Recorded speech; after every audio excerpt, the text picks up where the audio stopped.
The anime summer season is headlined by the return of giants such as Mushoku Tensei, Jujutsu Kaisen, and Bleach. And by now, y'all have already discovered the others like Zom 100, but if your brain is fried from all the action, I got a couple picks for you from all kinds of genres. And my personal favorite of them is going under everyone's radar. I watched at least 3 episodes of all these anime, and already for this one, there's so many reasons to be hooked. A mystery involving a lost cloned mother, an underground doctor, and a world where AI has achieved human-level intelligence. Imagine a future where a device is able to read the brain and human trials have just started. Wait, I swear I heard something like that a month ago. But more like the whole mind, cloning the neural network to create a one-to-one mapping of your brain. But is that clone truly yourself? I know Identity, or the gene of AI, or I swear I Hoshino got me, is set in a world where humans coexist with humanoids, which are basically AI humans. But at the same time, real humans modify their body with implants, blurring the line between man and machine. Bro, he really quiet for real unless he know you. He's funny as hell though, but if he know you type shit, you know what I'm saying? Like, bro, I swear, kid's gonna be walking around watching Subway Surfers everywhere. The main character, Pseudo, is a doctor that specializes in this technology. But outside of his normal doctor job, Pseudo is an underground doctor, dealing with cases that would be too illegal for his clinic. I don't know why you can be too illegal. You're either illegal or legal, I guess. Why would a doctor risk their career? Turns out his mom was part of a scam involving the first human trials of this technology. Somehow she got framed for it as a participant, and now she's in jail. Or at least the clone of her is in jail. And now he's just trying to find out what happened to his real mom. The anime is my personal favorite because it raises some questions on ethics and philosophy that we might have to deal with sometime in our lifetimes. Yes. Maybe soon. We're already starting to see this with debates and copyright, which is just scratching the surface. As of the 3 episodes I watched, each one uses Pseudo's patients as a topic for commentary on ethics, philosophy, or morals. For example, at first, when I saw this talking teddy bear, I was laughing a bit, not gonna lie. But by episode's end, I was starting to feel a bit sad. Does it really matter if something doesn't even have a soul or isn't capable of human-like intelligence? Whatever that means. Even today, how we test AI is constantly changing. Does it really matter if current AI meets some arbitrary metrics if they can perform functions and even connect with humans emotionally? Makes you think. In this case, this plushie was classified as a robot, a mere toy, but to a young child was part of their family. You're probably already familiar with a lot of these topics, but it's always interesting to see these sci-fi elements in anime. If you're a fan of Plastic Memories, Vivi, or even Ghost in the Shell, check this one out. You don't find anime like this every season, and honestly, it's getting even more interesting. As of episode 3, we're introduced to Kaoru, Pseudo's researcher friend whose very existence questions the meaning of identity. Humanity seems to be content with being stuck in the current status quo, but Kaoru wants to change all that. Why should artificial beings be limited by humans? A new AI is coming soon that could upset this balance. Not the best animation quality and not sure what they can cover in 12 episodes, but there's probably at least one aspect that will hook you. Like, I swear, you can't go too wrong with this transhumanism. Alright, this one is gonna awaken something in some of y'all. You know one of the worst things that can ruin an anime? Manga readers. Specifically, spoilers. Especially when mystery is a key part of the story. I got good news. Undead Girl Murder Farce is a Japanese novel adaptation with no official translation, so you don't have to worry about manga readers pretending to be knowing what's next or some spoiler YouTube thumbnail. This is actually the first anime I started this season, or the first new anime. Undead Girl takes place in a fantasy setting, but not your ordinary high fantasy type beat. Just take a look at the undead girl herself, Rindo-san, a talking head inside a birdcage. Then we got Sugaru, a half Oni or demon that used to work as a demon slayer. Oh, and we got Rindo's maid, Shizuku, who is apparently a human, but somehow she's able to fight Sugaru, even able to do a flip while holding the birdcage. Yeah. I can't believe she's a human. The 3 not only have completely different bodies, but also personalities, but because of mutual interest, they decide to team up and find Rindo's body. The only problem, Sugaru will eventually turn into a brainless demon. Well, luckily for him, he's got the immortal girl with him. Turns out there are side effects to eating an undead girl, which allow him to live as a human longer, and so he gets a mouthful of saliva. Hey, it's not weird at all. She said it would boost your immune system. Market that thing, you know what I'm saying?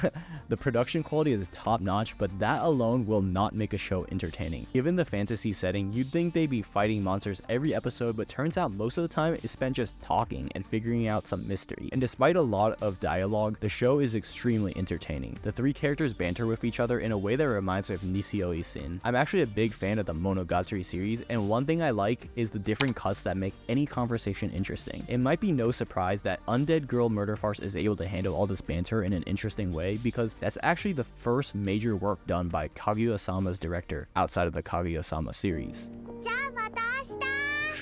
If you're a fan of action and comedy, you need to watch this next one. It's kind of giving me One Punch Man type feels. I'm surprised not many people have been talking about Helk, though I assume it's more popular overseas. Helk is about a hero named Helk, pronounced like Heruku. At first, this seems like a typical fantasy demon lord type story, which I usually stray away from. It checks all the boxes for warning signs. Overpowered main character, check. Tournament arc, check. Literally starts off in the middle of one. Demon world, check. Girl that gets mad and does violence for a comedy, check. But I was still convinced from episode 1. You see, this wasn't your normal tournament arc. It was to decide the next ruler of the demon kingdom, and Helk, a human, was the expected winner. Why is a human in a demon tournament? The reason he's fighting this tournament is because he hates humans.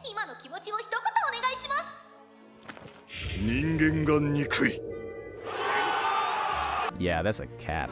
But one demon lord, Varmilio, does not believe it, so she sets up Helk to lose the tournament by any means necessary. But for some reason, no matter how obvious he's set up, the audience buys it and it even makes Helk look better. It's so stupid that it makes you laugh. Like, since he was so good at combat, they made a challenge where he had to build a house of cards, and then they started overthinking it, thinking it was supposed to be representing some type of castle and that they're defending it. Through this cheesy comedy, it's obvious Helk is hiding something. Like, no way he actually hates humans, right? Like, he can't just hate his own people, and that's what makes me want to keep watching. There's definitely a slight air of seriousness that comes out each episode, and I want to be there when more is revealed about Helk. The reason it reminds me of One Punch Man is how Saitama's OP-ness really never gets discovered in the anime, and it's just kind of played for the laughs of him being a hero for fun. But in Helk, all the demons already know how strong he is, which is also pretty funny. But unlike One Punch Man, Helk seems to have some type of goal in mind from the very beginning. What the Oh great, another isekai or fantasy type thing, isn't it? Man, I could care less about any of these MMORPG looking ass characters. Okay, we're in. If you like Jahy-sama, you might like level 1 Demon Lord and the One Room Hero. I know the name alone will minus a few points, but take a look at the cover art. You got a dude that looks like a bum, a short pudgy demon, and a demon girl with glasses wearing a bathing suit over a shirt and tie. Oh, and some weird ghosts in the closet. That kinda intrigued me. I mean, come on, looks like some good old classic anime fun, isn't it? The premise is similar to Jahy-sama, except kinda flipped. Instead of Jahy being the one that the humans are teaching her, it's the other way around. The human hero Max is basically retired and lazes it around all day, and the demon lord tries to motivate him to change his lifestyle. I think I got a soft spot for these not so evil demon characters. Speaking of Jahy, it's the same voice actor here, and you can tell instantly with that funny wannabe demon voice. But how did the hero of the human world turn out to be such a lazy bum? Turns out this anime is a bit more than just for the lol. While there are plenty of jokes, including ecchi ones that make use of Max's situation, underneath is a story about a man at his lowest. Someone once in the spotlight, now reduced to a mere husk of his former self. Turns out being a hero's got the whole media's attention on you, and just a few blunders can make it seem like the world is against you. Even though Max might be a hero, at the end of the day, he's still a human. This is something that we saw last season's in Oshinoko through the character of Akane. Except Max is the main character here, and we see him in all these interactions he has in society. After a day of drinking in the park, I know, right? Some kids are playing with him, but after one kid goes home, the rest all go away too. It's clear he's got this like bad reputation, and Max just takes it. It's shrugging it off, but it's clear that it probably bothers him. In general, it looks like he avoids people, especially the media, which makes sense cause that's what got him into this mess in the first place. But it also looks like he cut off all his old friends as well. If you thought this was a slice of life anime, you'd be wrong, because there's even plot on top of this. Max's friend from his hero days has turned evil. How will Max come out of retirement to fight his friend? Next up, honorable mention. Not necessarily because they're worse, but because you probably heard of them by now, so I'll give them a quick mention. How about a trip to find some evil spirits? Let's go! Well, if you're that excited, Dark Gathering is supposed to be scary, but it's more funny to me because there's this dude that attracts evil spirits, and then there's this little girl who basically repels them because they're pretty much afraid of her. Just look at her choke this thing out like a savage. Like, I'm just laughing at how crazy this is. My Happy Marriage. It's a romance anime with amazing production quality, extremely aesthetic visuals. Of course, visuals alone can't carry, but this is not your normal romance anime, if that sounds boring to you. The catch here is it's like a Cinderella story where the main character, Mio, is raised in a Harry Potter-like environment after her mother dies, but then turns out she might have some hidden power. Her family sells her off like a meme stock in arranged marriage to a cold-hearted man, but turns out he's basically her Prince Charming. And now it's basically a happy marriage, like the name. Or so we hope, because word on the streets is that her real mother had a once-in-a-lifetime power that the potential alone makes Mio very powerful. And now her happy marriage might be in danger. I swear, you don't get zombie anime often, but when you do, it's a must-watch, and Zom 100 Bucket List of the Dead is no exception. The twist in this case is that the main character hated his job so much that now that everyone's turned into a zombie, he can finally start his bucket list. Like other zombie anime, this one's got great production values. Production schedule, maybe not so much. Somehow, they're able to create an actual cinematic experience, utilizing multiple styles in anime while also having a serious tone interlaced with comedy. Dekiru Neko, watch this if you like cats. Personally, I think I'm gonna drop it. There's two little characters for me to care about. There's one main girl and then her giant pet cat, which doesn't really talk. I prefer when slice of life anime got multiple main characters. Unlike the other Gohan's anime, this one you can leave 3D glasses at home, because the CGI is better here. The cool thing is that Yui Ishikawa voices the main character here, known for more, I guess, stoic roles like Mikasa, Violet Evergarden, and others. So if you want to see her in another role, check this one out. Tenpuru, No One Can Live on Loneliness. This one's by the same creator as Grand Blue, so check this one out if you're into that raunchy anime harem type hijinks. Otherwise, you might get filtered out, but still, you might want to check out Grand Blue because it's one of the best comedy anime in my opinion. But basically, this one is about a dude who works at a temple, and of course, it's all girls. And of course, apparently his dad owes them a lot of money, and so of course, the girls force him to work as a slave to pay it off. Yeah. Last but not least, we got Yohane the Parhelion, Sunshine in the Mirror. So this one's a fantasy anime with some aspects of modern day Japan in it. So the name itself is a reference to Love Live Sunshine, the idol anime, which I don't know if it means anything, but YouTubers that don't really like idol anime like Love Live, apparently they liked it. I'm gonna watch this one, alright? I'm gonna watch this one. I'll give this one 3 episodes. Has never seen Sunshine like me.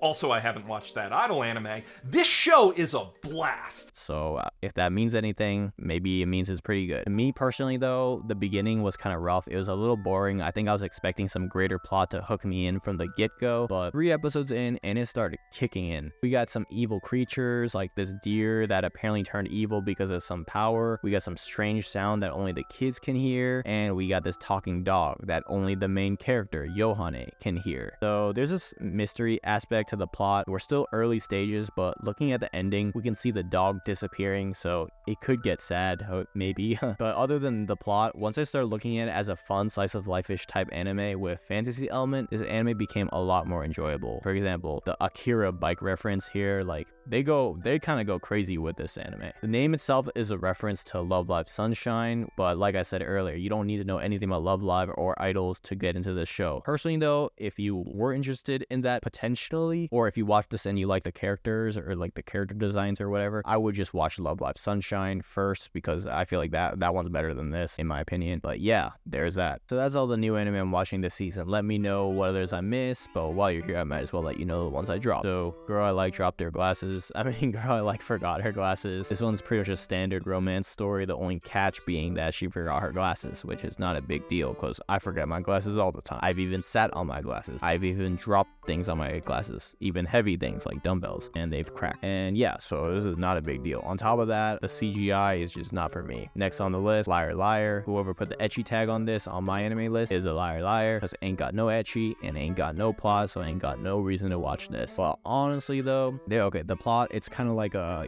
like there's like some school and like you gotta be the top dog in the school, but that's like a normal plot that I've seen in like Rakudai Kishi or Chivalry of the Failed Knight. So yeah, you could just watch that, or if you want to watch something with ecchi and comedy, go watch Temple in this season. So yeah, peace.